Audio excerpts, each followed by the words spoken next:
Our boys at Little Shop Manufacturing have sent us a set of their 81 and up C10 hood hinges to install, so let's get right into it. Who doesn't love a good unboxing?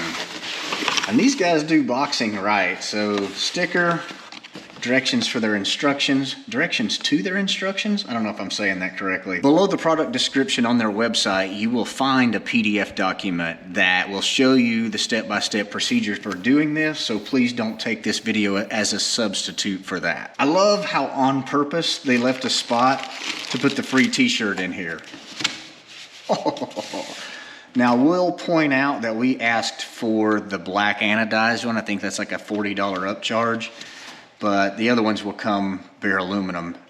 Oh my gosh, just like everything else, these suckers are art. Their logo machined in there just right, which is one of the things I like so much about their hats. Right side hinge, left side hinge. These weigh nothing. Again, they're just beautiful billet.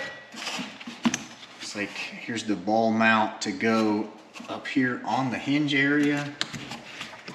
And here's a ball mount to bolt to the inside of the fender lip. There's hardware in here for all of this stuff.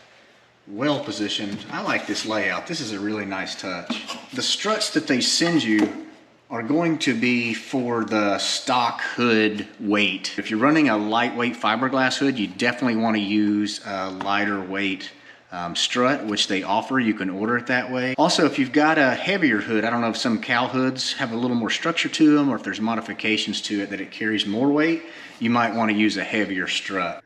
So you're going to want to recruit some friends or family to come over and help you take the hood off, kind of first step.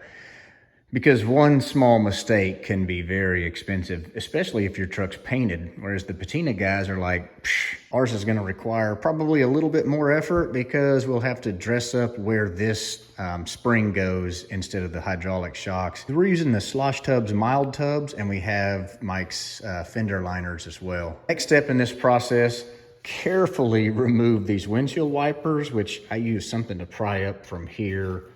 And try to raise them straight up on these stalks, both sides. And then remove the hardware and take this cowl plate out of your way.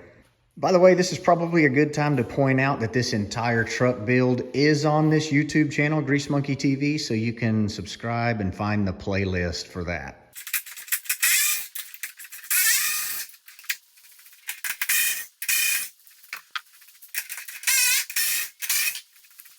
Now you can install your Little Shop hinges, and we'll make sure and choose the right hardware to go in these mount locations. You'll notice there's 4 of these and 4 of these, and that's what mounts our struts.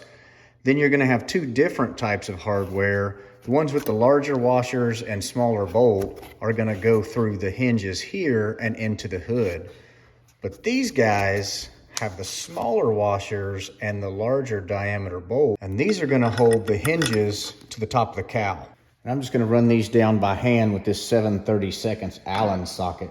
We're just going to snug these down so we can still move this if we need to make adjustments for the hood. Make sure before you throw away your old hinges that you remove these clips that your cowl fastens to and attach them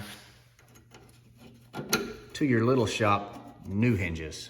The instructions are going to show you putting the hood on at this point, but I don't have any help here right now, and I think it'd be better for the video with this visibility to go ahead and show you installing the strut mounts to the fender without the hood. So if you have a washer tank, you're going to have to take that off here. Also, I'm going to remove this little rubber stopper. And there's a few recommended distances that you can install this. Let me get this out of the way. Depending on if you're just doing car show stuff, you're going to want to put this from the center of this bolt 22 inches out, the strut mount here.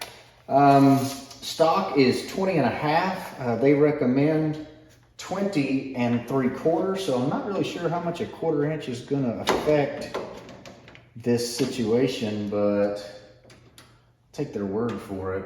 I'm going to line that up on the center.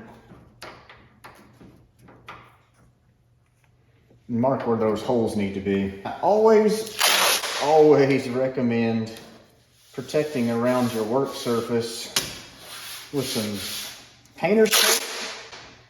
This 2-inch tape is usually pretty helpful.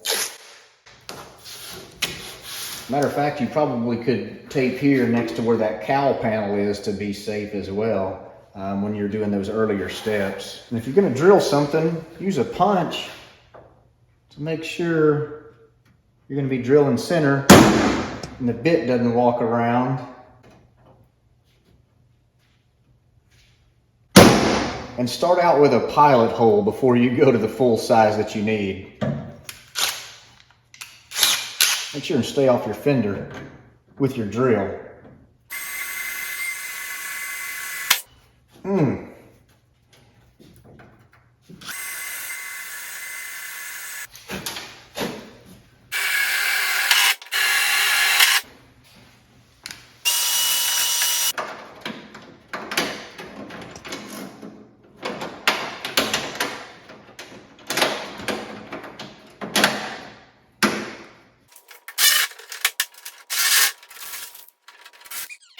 Probably should have used more tape. The hood side of these strut mounts will be bolted on with the supplied hardware, but it's recommended that you go ahead and attach the strut to that mount before you fasten it under the lip of this hood. You won't have much room once it's in place. Also notice the angle cut here. If you put them on backwards, the stud is going to be pointing down and away from the hood instead of straight out. Once again, with a little bit of help from our friends, we got the hood put back on. And before installing the cowl right away, this is when you're going to want to do all the adjustment you can, trying to get your gaps right, adjusting it forward and backwards, and even the rear bolt could be adjusted to set your hood height against the fender on each side. Lots of little things can be done to get it just right. Now, our truck is about as good as it's going to get.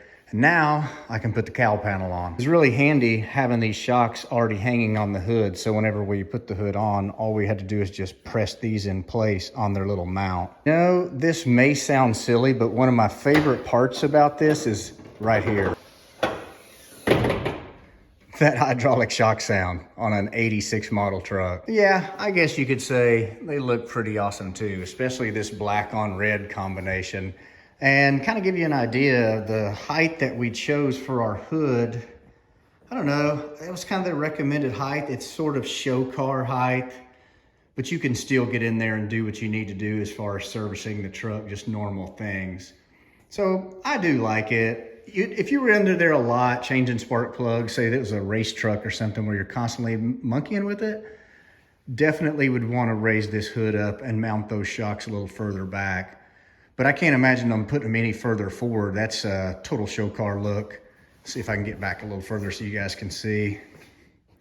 It looks right. I thank the guys enough for sending me this set of these hinges, and I highly recommend them. They look great. They really change the function of your hood, and you don't have that fear of the old coil springs causing your hood to fold in half if they kind of get in a bind.